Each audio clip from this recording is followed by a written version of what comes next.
An alarming new record. In just one day, the United States saw more new coronavirus cases than in the first 2 months of the pandemic.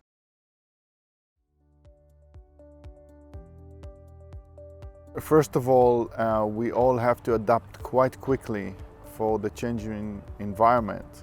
We start to see the world lock down, and it's actually give us a few weeks notice because we saw what's happened to all our friends in Europe and in Asia, mainly in Italy, where we have a big company. We actually start to hear about how they have to switch to a completely different environment of work.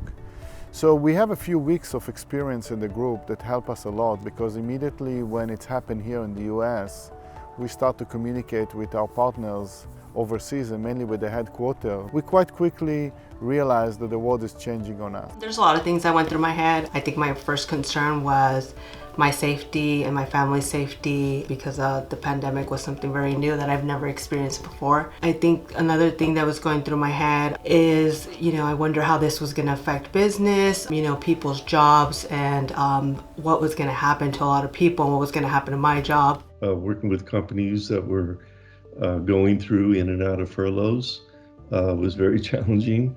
The shipping costs went through the roof, as you know. Priorities shifted.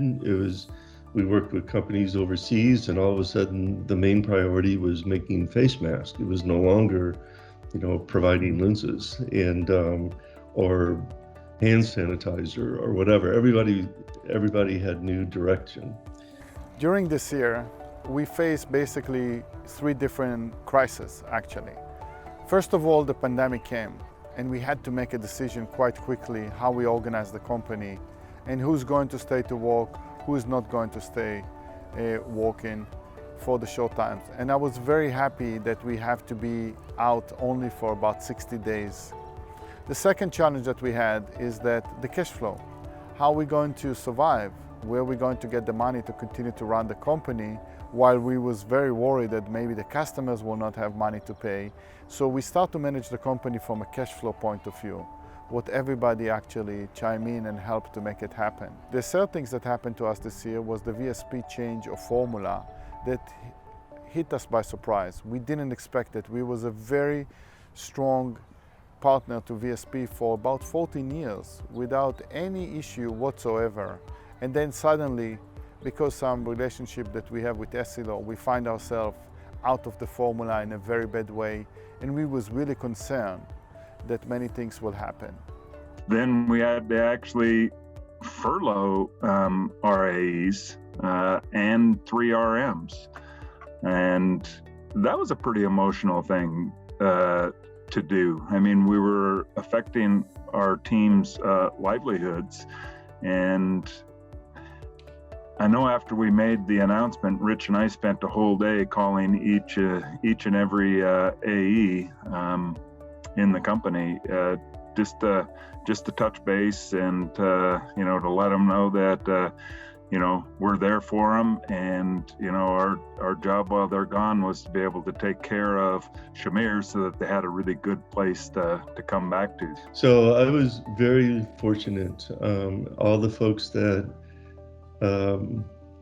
I work with, all the teams I work with, all maintained a relevant role.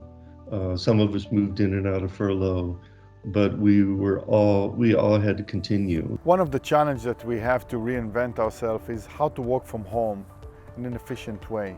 Besides the safety feature, obviously, that people work remotely, we try to figure out and to be the head of the game. And I have to give a lot of credit to Joyce and Ofer and Christine of actually figure out a way how to work from home. And we start to think about the light, the chair, the desk, the communication, how to work in Zoom in the right way, and so on. And we try to address that as quick as possible. I adapted quite well to virtual meetings, but honestly, one of my biggest challenges was sitting on my butt all day and not taking breaks. I found myself waking up in the morning, getting my coffee, sitting at my desk, and pretty much sitting at my desk straight through all the way to lunchtime and then sunset, where in the office, you'd have different types of breaks, some social interaction, some, meetings you'd have to actually physically pick your butt up and walk to. Being logged to a customer's machine, trying to work there on adjusting their process when a kid steps into my bedroom and asks for chocolate milk. Now, what do? Do I stop my focusing and concentration on the machine, making chocolate milk, and get some quiet time to continue? Or do I tell him, get out of here, get him hurt, maybe cry, maybe making more noise? What do I do? I'm still working on the answer for that. I think we was one of the first company that actually adapt working remotely in an efficient way in the industry, because I'm sitting in a few forums, and when I present what we're doing, actually many of the company ask me for the kind of the white paper of how we did it, and we just try to make it, like as always, we try to make it to make sense. I think the result that we saw this year, that everybody, including almost everyone around the company, work actually harder from home and take care of the company even more than in the office. Everybody understood how important and how precious is this job. And I think that I'm very proud of everybody adapt and move to work in this new environment. Thank you. I think the most memorable part was the help that we got from Shamir during the pandemic. It was financial help, as well as we also got, the PPE stuff so that we can actually wear it as well, so that it can keep us safe, as well as the actions that Shamir took to try to keep anybody that was working in an office or in the warehouse safe, so that we can control any infections or anything like that, so that we can continue to do business almost as usual, as normal and as it can be during this time. Tomorrow is today's enemy, right? We need to live today. All of us, I'm sure all of us know somebody or has suffered personal loss because of this horrible virus. All of us have been disrupted. All of us are looking at each other more carefully, I hope, and treating our neighbors with a little bit more respect, I hope. I think that this is the year, if not now, I'm not sure when, that we need to really be focused on what we do today. It's not about the brick and mortar. It's not about the products. It's not about the technology. It's about the people that make the company. We are strong. We are united. We will persevere. We are Shamir.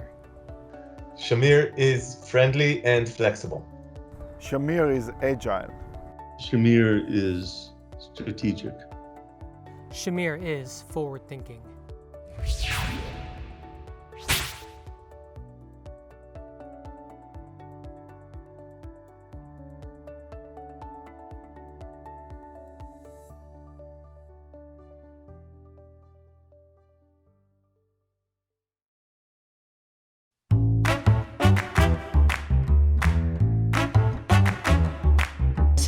Provided them with some PPE. I'll have to redo that again. I got it. One of the interesting things is that actually Zoom allowed us to get to know people inside the company in a whole different level. We discover kids that we didn't know that some people have. We discover grandkids that some of the people have. But the funniest one is, of course, Mark, very famous washer and dryer that was always in the background of the Zoom from his home until he figured out how to hide it. But every time that he dropped from the call, we gave him a hard time. Another funny story that happened to us, that we didn't realize that we have a bird people here. And Richard and Phil, both of them suddenly show up with those amazing, beautiful birds, when Richard was a little bit more chatty than Phil. And I think it's not by mistake that Richard Birds was talking more than Phil Bird, but it was really funny and it was a lot of fun. We have a lot of stories. Some of them, unfortunately, I cannot share with you of what's happened over the Zooms. They're all good.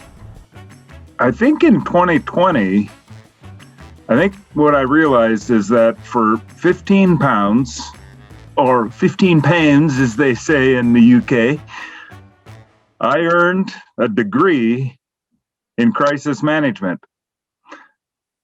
But it wasn't a very good degree, so I had to add a little bit more. I had to give up my mustache. That one. Go. We'll just scratch that one. Okay. Starting over. Starting over.